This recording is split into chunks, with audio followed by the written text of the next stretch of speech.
Did you guys actually journal when you were young? Me, I did though. When I was in high school. There's this particular guy that I used to like. Hey, anything he did, I'll come home and write it down. And one thing I realized is, the more I wrote stuff down, the more the love grew, or the affection, or the connection, or the bond, or whatever you want to call it, or the intimacy, or whatever. I mean, we were not intimate, we were kids, but you know what I mean. And the moment I started realizing that he didn't like me that much and he wasn't treating me the way I wanted him to treat me, and I started writing the disappointment, then the feelings actually left me. Tell me, did you ever journal? Let's discuss this.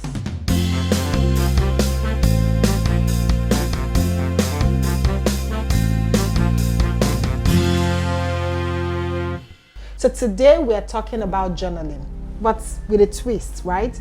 We are talking about journaling to form a closer relationship with God. Because when we hear journaling, we actually know about journaling for that guy that you like, or that guy that broke your heart, or maybe journaling about your parents. As a young girl, I actually journaled about my parents, right? When I feel, okay, maybe my mom didn't understand me, or we were fighting a lot, or my dad didn't understand me, we were fighting a lot, I would also always write that down. But I never thought about journaling to my God, my Chi, my creator.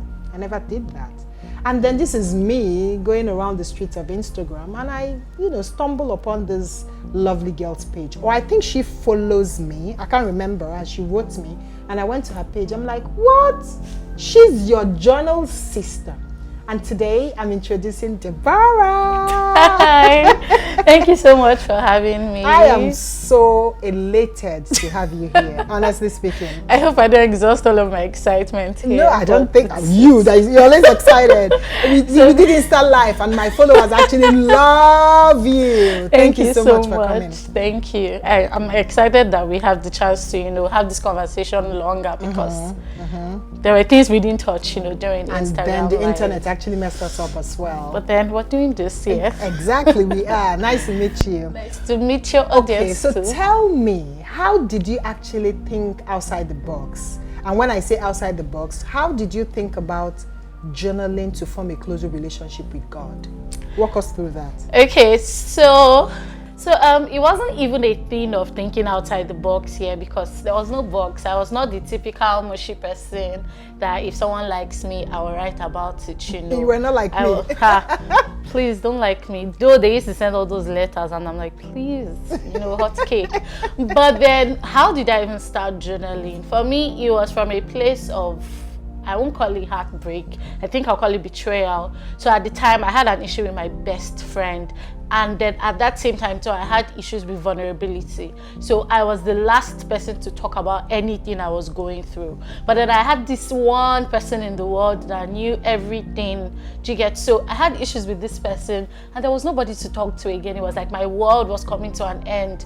And I'm like, okay, and let me write it out, So I started by writing out to God, I would just write like the issues, whatever I was going through, So at the beginning of my journal journey, it was all about ranting, venting. It was more like a problem journaling self, But then as I started to grow, it now dawned on me that I don't have to be parasitic with this relationship. I can write about my problems, but then I can also write about my beautiful experiences. And then since the person I claim to be writing to be someone I love, I can as well develop like a love journey through my journaling. So that's how the whole movement started, from just journaling about my problems and all to actually journaling to build a relationship with God. This is so interesting. Thank you. So if I'm to recap what you said, now you're at a place where, of course, you rant to God through journaling. You actually try to express your feelings to Him or towards Him through journaling. You probably pray to Him through journaling. Yeah. You probably praise and worship Him through journaling.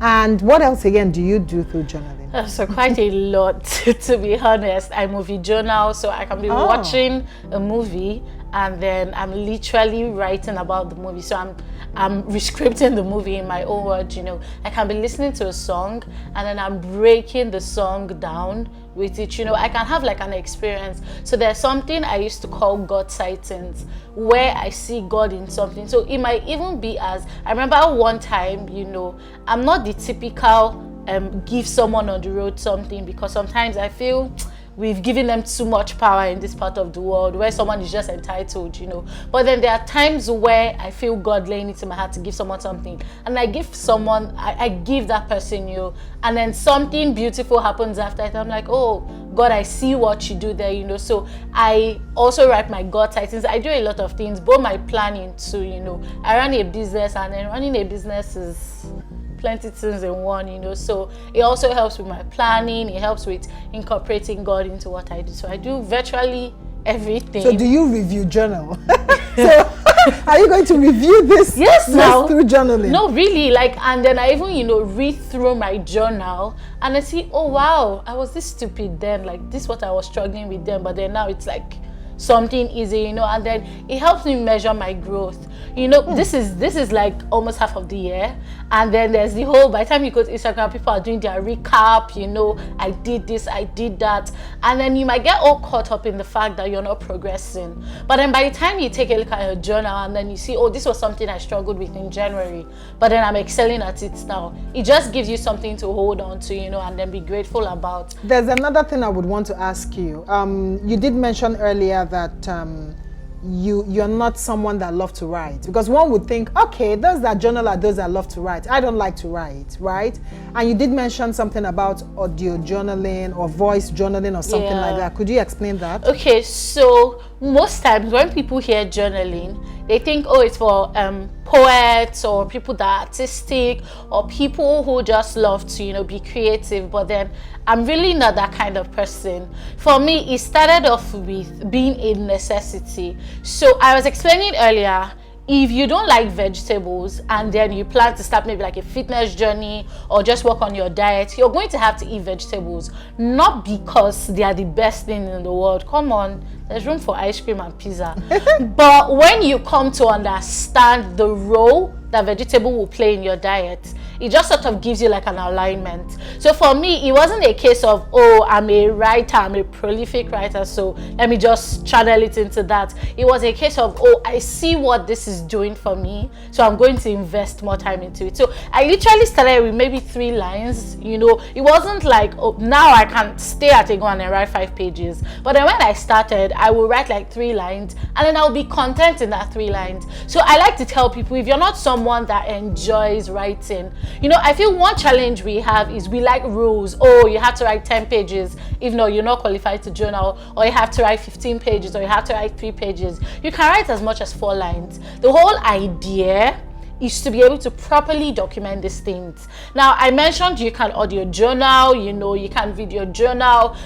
What you're doing with your YouTube channel can also be journaling, because you're documenting experiences. When you watch your YouTube channel maybe 4 years from now, you'll be like, oh wow, this was the stage I was at, this was something I was interested in at the time. So you don't have to limit yourself to just pen and paper journaling. There are digital journals, so you can also digital journal. But then one reason why the famous pen and paper type of journaling is most common is because there's a relationship between your brain and your hands. So when you're writing, the awareness level is like pretty high compared to when you're maybe video journaling or audio journaling. But it doesn't mean emotions from it doesn't mean it doesn't work. Yeah. So you can start out at where you're comfortable, and then as you grow in it, you can now find a way to merge all of these things together. Wow, guys, Deborah came with fire.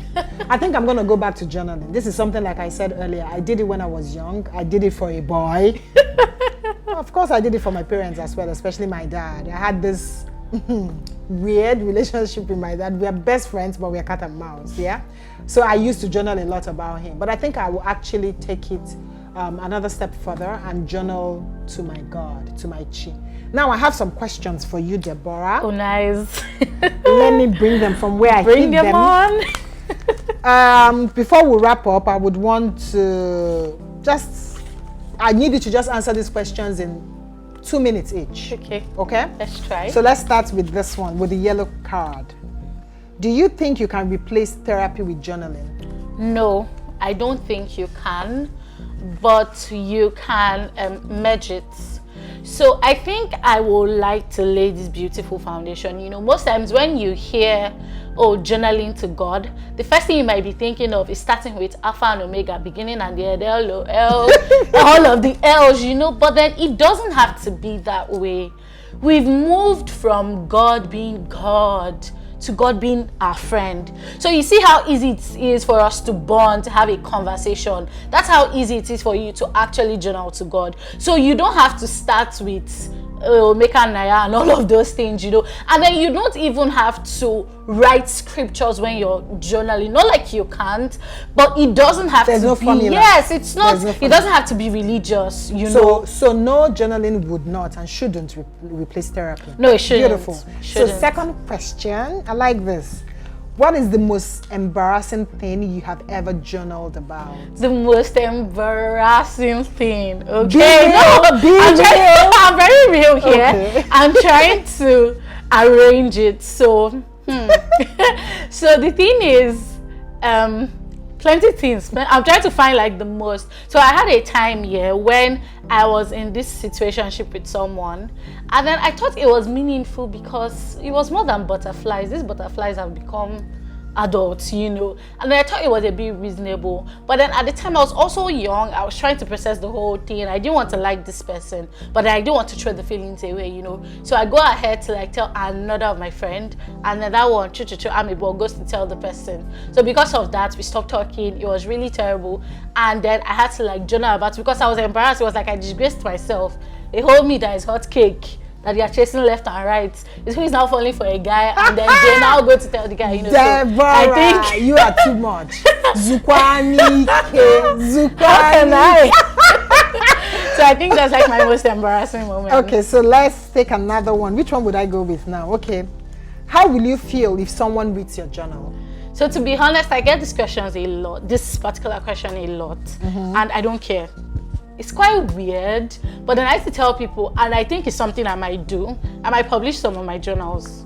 So this is just me, and then it's not because, oh, I don't have anything else to write there. But then I've come to a place of confidence that I'm like, if you like, read. What you're looking for is what you found, so collect it. Exactly. If you were looking for my journal to read and discover things that are happening in my life, you've seen it, okay. Did it increase the money in your bank account? I like that. I like so that. I don't know. I won't cry. I like that level of confidence. I won't. Guys. It won't change anything. And the about last me. question. Yeah? What was your first thing you journaled about? Okay, so the first thing I intentionally journaled about was the issue I had with my friend. Oh yeah, you talked about that earlier. That was what I started Exactly. journaling with. Deborah, this was really fun. Thank you. Thank you so much for coming to sit with us. Thank you for I already have having me. A YouTube sweetheart, but maybe you'll be my YouTube darling. I hope there's space for me. Guys, I hope you enjoyed this. You should learn how to journal to God, not just those boys or those girls. Journal to God. And when you do that, you will form a close bond with him, a good intimate relationship with him, and he would make you feel like you have a best friend that you can't touch, but this best friend is there and would always give you the best advice you need and when you need them, you know. Anyway, guys, remember to comment, like, share, and subscribe. And always remember that Ujumpa says, hang in there, for the very best is next. Thank you, Deborah, for coming. Thank you for Love having you guys. me. Ciao, ciao. Bye-bye. Bye.